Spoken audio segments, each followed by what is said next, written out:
Hello everyone, welcome back to my channel. In today's video, we are going to learn how to remove a public profile in Snapchat. If you have ever created one but decided it's not for you, don't worry, it's super easy to delete and I'll guide you through step-by-step process. Let's get started.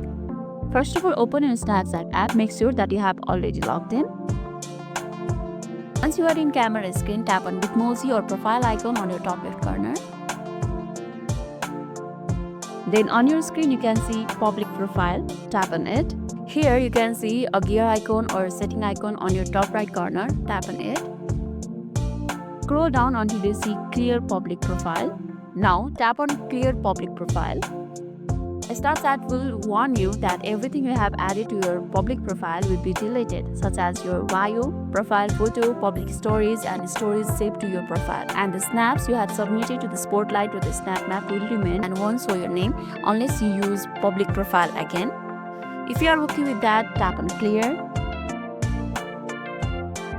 And that's it, your public profile is gone now and Snapchat will return to your regular profile settings.